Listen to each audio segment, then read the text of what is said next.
This is a video in clinical medicine from the New England Journal of Medicine.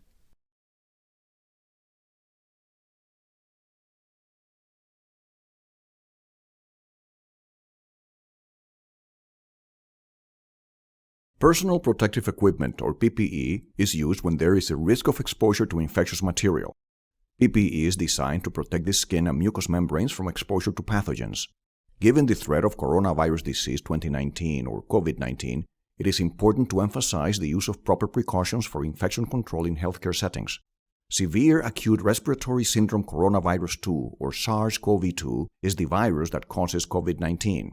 The routes of SARS-CoV-2 transmission include direct contact, that is, contact with the respiratory droplets and aerosols from an affected person, and indirect contact, such as contact with contaminated surfaces or supplies.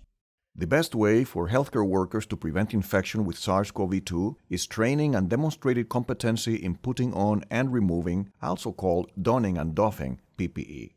Various methods of putting on and removing PPE may be acceptable, and you should follow the guidelines of the Centers for Disease Control and Prevention, or CDC, and your institution. This video demonstrates a procedure for putting on and removing one type of PPE that has been recommended by the CDC for use during the care of patients with COVID-19 in U.S. hospitals to minimize the risk of exposure to infectious material.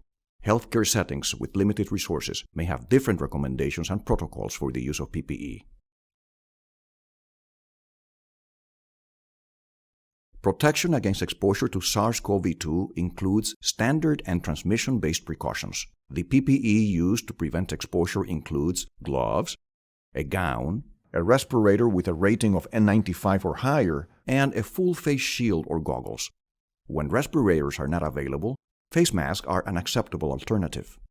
These recommendations may be updated during the COVID-19 pandemic as decisions about best practices change. You will need a fluid-resistant gown or coveralls that should cover the body at least from the neck to the mid-calf, and medical gloves that extend to cover the wrists of the gown. Gowns with integrated thumb hooks may help to secure the sleeves under the gloves. If disposable N95 respirators are worn, they must be certified by the National Institute for Occupational Safety and Health, or NIOSH, and fit-tested by occupational health officials. The respirator should be used along with a full face shield that protects the face and neck. Alternatively, a NIOSH-certified powered air purifying respirator, or PAPR, can be used. Proper procedures should be followed for the decontamination of non-disposable parts of the PAPR between uses. Instructions on the use of a PAPR are not included in this video.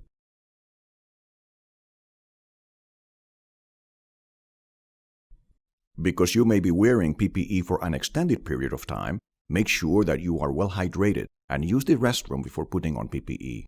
If you wear prescription eyeglasses, make sure that they are positioned securely on your face. Prescription eyeglasses do not suffice as eye protection. Put on the PPE when you're near the patient's room. Before donning PPE, it is advisable to change into scrubs, secure long hair and bangs, and remove personal items such as jewelry, pagers, and cell phones. Before handling any PPE, wash your hands with soap and water, or clean your hands with an alcohol-based hand sanitizer. Visually check the integrity of the equipment.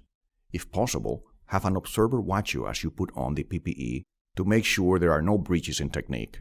If the gown has an opening for your head, pull the gown over your head through the opening. If the gown does not have such an opening, fasten it behind your neck. It is helpful to have a coworker assist you in securing the ties.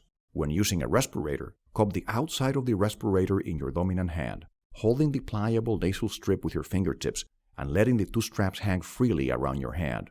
Bring the respirator to your face.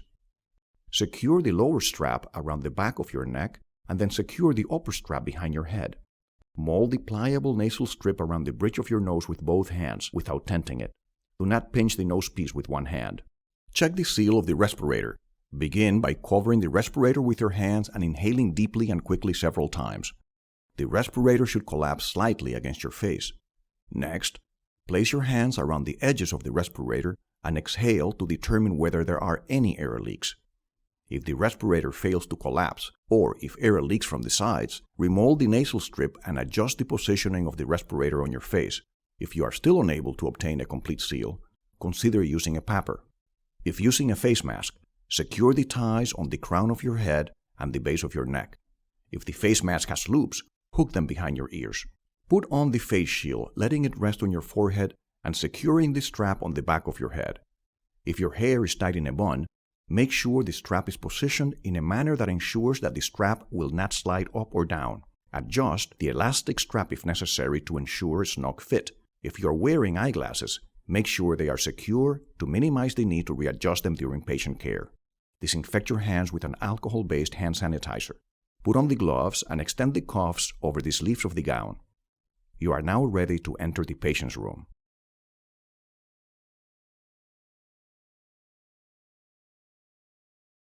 Proper removal and disposal of contaminated PPE is the most difficult challenge in preventing exposure to pathogens. Careful attention is required. Whenever possible, have an observer watch you as you take off the PPE to make sure there are no breaches in technique. Removal of PPE should begin in the patient's room. There is more than one technique for removing gloves. We describe the glove-in-glove technique. First, remove your gloves by grasping the glove on one hand with the other hand. Grasping the exterior of the glove at the wrist, pull the glove off of your hand with the contaminated exterior folded inside. Hold the removed glove in your gloved hand. Slide a finger under the wristband of the remaining glove. Gently pull off the glove so that it is now inside out, forming a bag for the other glove. And discard. Disinfect your hands. Remove your gown by first undoing the fastening at the waist. Someone may assist you in undoing the fastenings at the neck and the back of the gown.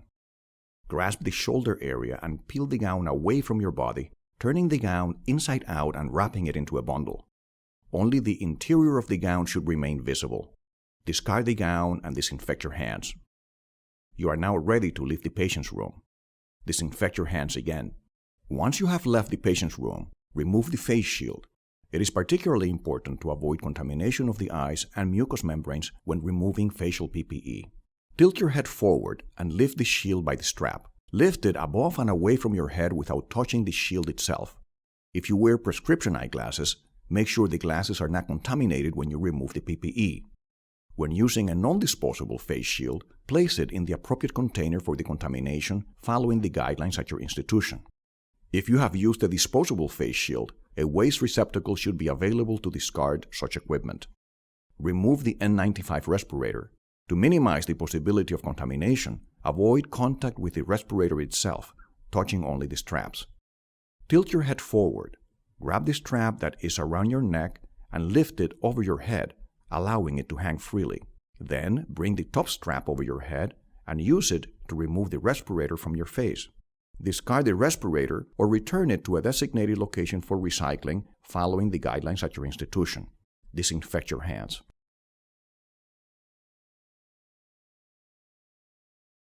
PPE is available to minimize the potential harm from exposure to SARS-CoV-2. When PPE is properly worn, removed, and discarded, it is effective in protecting both the person who wears it and those with whom that person comes into contact.